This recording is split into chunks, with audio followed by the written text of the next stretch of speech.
Student welcome back. अब हम दोबारा शुरू करते हैं 23rd जो हमारा MCQs है उसकी तरफ चलते हैं।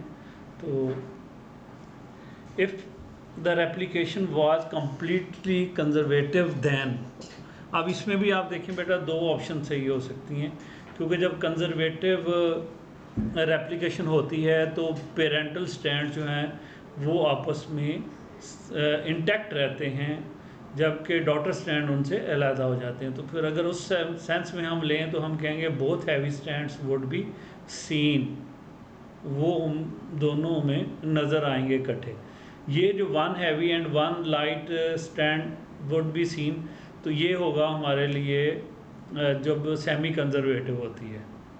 तो इसमें बोथ हैवी स्टैंड्स जो हैं जो कि पेरेंटल स्टैंड्स होते हैं दैट रिमेन इंटैक्ट। तो इसमें भी आंसर जो है उसमें कंफ्यूजन ज़रूर है। इसी तरह से in human the sequence TTAGGG is repeated how many times, तो ये 3000 टाइम्स जो है वो रिपीटेड होता है। नेक्स्ट जो है 25th, most protein coding genes are found in, ये बेटा इसका आंसर आप देखें, repetitive DNA, single copy DNA, RNA या नन ऑफ दी। तो इसका बेसिकली जो प्रोटीन कोडिंग जीन्स होते हैं वो RNA में होते हैं। DNA का जो जीन है उसके अंदर नॉन प्रोटीन कोडिंग जीन्स जो है उस जीन का नॉन प्रोटीन कोडिंग पार्ट भी होता है, जो कि स्लाइस होता है जब मैसेंजर RNA जो है वो फर्दर ट्रांसफ़र होता है और वो फाइनल शेप में आता है, तो उसमें से वो पोर्शन जो हैं वो स्लाइस हो के निकल जाते हैं। तो इस लिहाज से हम RNA जो है वो ले सकते हैं आंसर इसका, जो कि फिर बहुत प्रिसाइज अगर हम जाएंगे तो मैसेंजर RNA आंसर होना चाहिए था। नेक्स्ट जो है 26, molecular basis of sickle cell anaemia was found by, ये जो था ये इनग्राम था, वो साइंटिस्ट था जिसने इसकी मॉलिक्यूलर बेसिस जो है वो सिकल सेल की डिस्कवर की थी, उनको स्टडी किया था। 27, when cocaine is used as a stimulant, यानी कि कोकीन अगर हम यूज़ करते हैं तो it interferes with CNS at reuptake of which hormone, तो ये सेक्सुअल हार्मोन है, बाकी एड्रेनलिन ये भी हार्मोन है, लेकिन जो ब्रेन में सेंट्रल नर्वस सिस्टम में मेन हार्मोन है वो डोपामाइन है, जो कि इससे अफेक्ट होता है, तो वो हम उसकी अपटेक जो है उसको ये प्रमोट करता है। तो इसलिए reuptake of which hormone, तो डोपामाइन हमारा आंसर होगा। उसके बाद 28, in the peripheral nervous system यानी कि PNS, the nerves that arise from spinal cord and brain are called. अब ये तो नहीं हो सकती, फ्रंटल नर्व्स नहीं हो सकती, टेम्पोरल नर्व्स नहीं हो सकता, तो इसका आंसर जो है वो क्रेनियल नर्व्स और स्पाइनल नर्व्स दोनों इसका आंसर होगा। इसमें क्रेनियल नर्व्स भी होंगी और इसमें स्पाइनल नर्व्स भी होंगी, लेकिन स्क्रीन पे आपको दोनों अब नज़र आ रही हैं। तो ये दोनों आंसर इसके बनते हैं, क्योंकि ये भी इन्होंने उसमें ऑप्शन ही नहीं दी, लिहाजा क्रेनियल नर्व्स भी आंसर है और स्पाइनल नर्व्स भी आंसर है, क्योंकि ये दोनों स्पाइनल कॉर्ड और ब्रेन से पेरिफेरल नर्वस सिस्टम को कंट्रोल करती हैं। 29th है, in the human body the group formed by neurons enclosed in membrane at certain body part is called benign, tumour की फॉर्मेशन है, malignant भी उसी में आता है।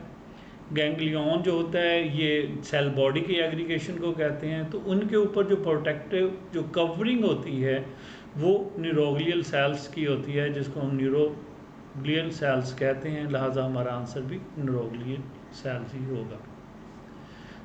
The pea shape glands attach to the brain hypothalamus, हमें सबको पता है कि वो पिट्यूटरी ग्लैंड्स हैं, ये आइडोफिन और रोडोफिन्स, ये दो प्रोटीन्स हैं जो बेसिकली कोन और रॉड सेल्स जो हैं उनके अंदर प्रेजेंट होती हैं। थायराइड ग्लैंड्स का आपको पता है, सब जानते हैं, तो आंसर पिट्यूटरी ग्लैंड।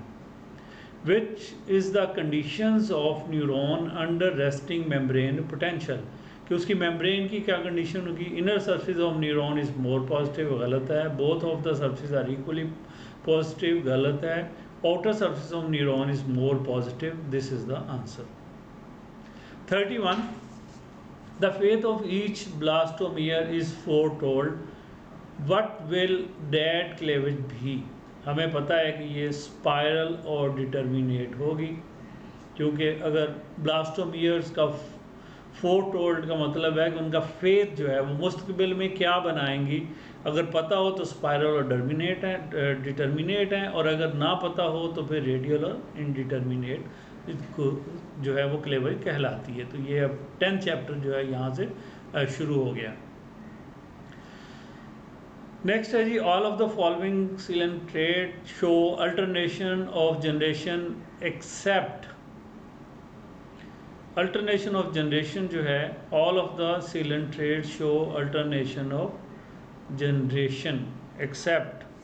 तो इसका आंसर जो है वो ऑल ऑफ दीज नहीं हो सकता, हाइड्रा आंसर होना चाहिए इसका, क्योंकि ओबीलिया और जो है ओबीलिया यानी कि जेलीफिश, ये दोनों जो हैं वो अल्टरनेशन ऑफ जनरेशन शो करते हैं, जबकि hydra alternation of generation show नहीं करता। यहाँ पे आंसर भी गलत लगा हुआ है इसका, इसको भी ठीक होना चाहिए।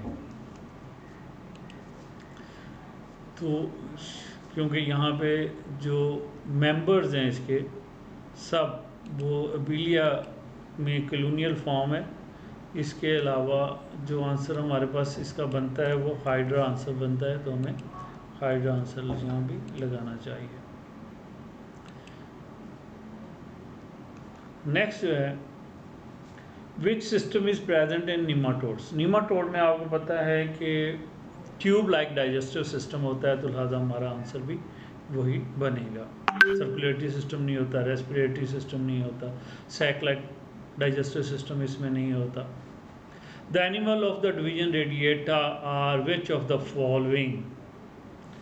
ट्रिप्लोब्लास्टिक नहीं है ये, तो डिप्लोब्लास्टिक है, लिहाजा बहुत क्लियर आंसर है, सिंपल स्टेटमेंट है बुक की ये सारी, तो इसमें कोई इतनी कन्फ्यूजन नहीं है। नेक्स्ट जो है, irreversible modifications required the synthesis of which of the following. ये काफ़ी टेक्निकल क्वेश्चन है कि इरिवर्सिबल मॉडिफिकेशन जो है वो बेसिकली प्रोटीन सिंथेसिस में, वो प्रोटीन जो रेगुलेटरी प्रोटीन्स होती हैं उनमें होती है। एंजाइम में भी रिवर्सिबल मॉडिफिकेशन हो सकती है, कार्बोहाइड्रेट और विटामिन तो इस कैटेगरी में आते ही नहीं हैं, तो इन दो में से हमारे पास ऑप्शन जो है वो प्रोटीन है। The effect of competitive inhibitor of enzyme activity is such that it affects which of the following. तो बहुत सिंपल, ये भी स्टेटमेंट ही है, बुक के अंदर ही है।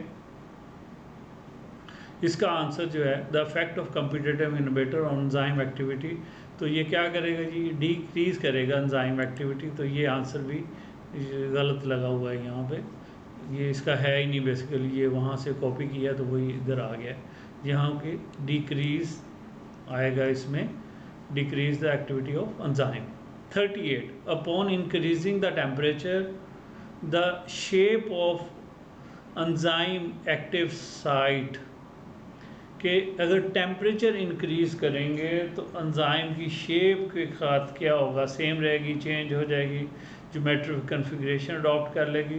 तो डेफिनेटली जब टेम्परेचर इंक्रीज़ करेंगे तो वो डीनेचर हो जाएगी, यानी कि उसमें चेंज आएगी, जिसको हम डीनेचर कहते हैं, एंजाइम ही चेंज हो जाएगा।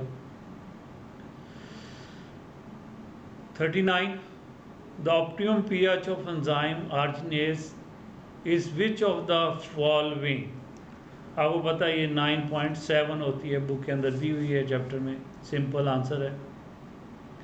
इसी तरह से meeting with non relative is known as, अब ये एवोल्यूशन जो है वहाँ से शुरू हो गया, और इसमें इन breeding mean breeding with relative है, आउट ब्रीडिंग इसका मतलब होता है कि बहुत एक्सेसिव ब्रीडिंग हो रही है, तो सिंपल आंसर इज़ ब्रीडिंग जो है वो उसकी तरफ हम जाएंगे, यानी कि इसका आंसर जो मोस्ट अप्रोप्रिएट होगा वो ब्रीडिंग आएगा। Then 41, natural selection can amplify dimension mean कमी करना या उसको बढ़ाना। वेरिएशंस डेट आर वो वेरिएशंस जो हेरिटेबल होती हैं, हमेशा नेचुरल सिलेक्शन उनको कम या ज़्यादा करने की सलाहियत रखती है। तो इस तरीके से ये हमारा आंसर है। नेक्स्ट जो है, who develop a theory of natural selection essentially identical to the Darwin। Answer आपके पास आ रहा है। अल्फ्रेड वेस्ट जो वॉलस था उसने ये उसी तरह का एक एसे लिखा था और उसको डार्विन को भेजा था, तो उसकी थ्योरी जो है ऑलमोस्ट सिमिलर थी उसी के साथ। Which condition can be explain by Lamarckism. Lamarckism जो है उसने लॉन्ग निक ऑफ जिराफ जो है उसको डिस्कस किया था एक्वायर कैरेक्टरिस्टिक में या यूज़ एंड मिस यूज़ का जो उसका कॉन्सेप्ट था, बाकी ये उसके डिस्कशन में नहीं थे। आंसर फिर, in osmosis water molecules move from area of higher solute concentration to lower solute concentration. नहीं, लोअर सॉल्वेंट कंसंट्रेशन उल्टा हो गया, तो higher solvent concentration, lower solute concentration to higher solute. जब लोअर सोल्यूट कंसंट्रेशन होगी तो solvent ज़्यादा होगा, और इस तरीके से water will move from higher water concentration जो कि solvent concentration to the lower solvent concentration. तो इसका मतलब है कि ये वाला आंसर जिसमें लोअर सोल्यूट होगा उसमें सॉल्वेंट ज़्यादा होगा, और जहाँ पे हाई सोल्यूट होगा उधर सॉल्वेंट कम होगा, यानी कि वाटर कम होगा। तो ये हमारा आंसर होगा। तो ये कॉन्सेप्ट बेस्ड कॉन्सेप्चुअल क्वेश्चन है। इसी तरह से मिड गट एंड कॉकरोच, ये भी आउट ऑफ सिलेबस है क्योंकि कॉकरोच का तो कॉन्सेप्ट ही नहीं है, वहाँ पे ह्यूमन डाइजेशन का वर्ड जो है वो लिखा है, लेकिन जो दिया गया आंसर उसके मुताबिक ये शॉर्ट नैरो ट्यूब जो होगी वो स्टमक या मेजेंट्रिक स्टमक जो है बुक में वर्ड यूज हुआ है। Next, thick vaccine leathery cuticle around leaf is present in which of the following. ये भी सिलेबस आउट ऑफ सिलेबस है, लेकिन इसका आंसर जो है वो ज़ीरोफाइट है। There are how many stomata per square centimetre of leaf surface in tobacco, 13 chapter में से है, और ये भी आउट ऑफ सिलेबस है, लेकिन इसका आंसर जो है वो 12,000 जो है वो बुक में दिया हुआ है, तो उसके मुताबिक ही इसका आंसर आएगा।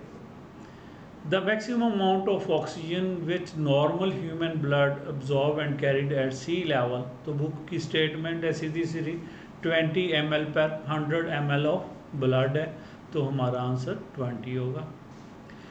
विच coin the term animalcules for micro organism like bacteria and protozoa, तो ये 6 चैप्टर जो है उसमें लिवनहुक का एक्सपेरिमेंट दिया हुआ है जिसने रेन पार्टिकल्स को स्टडी किया था, तो वहीं से ये स्टेटमेंट है, ये भी मुश्किल नहीं है।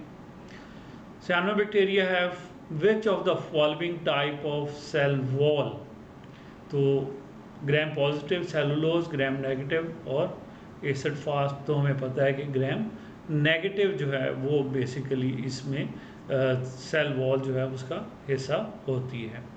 तो ये हम 50 हो गए। अब नेक्स्ट जो है वो फिर हम अगले लेक्चर में, यानी कि पार्ट 3 जो है इस चैप्टर के इस सैम्पल टेस्ट को हमने सॉल्व करने के लिए इसके 3 हिस्से बनाए हैं। तो पहले ऐसे में हम किए और फिर उसके बाद दूसरा। अब नेक्स्ट 20 क्वेश्चंस के लिए आप पार्ट 3 जो है इसका वो ऑब्जर्व करेंगे, उसको सुनेंगे और देखेंगे। Thank you.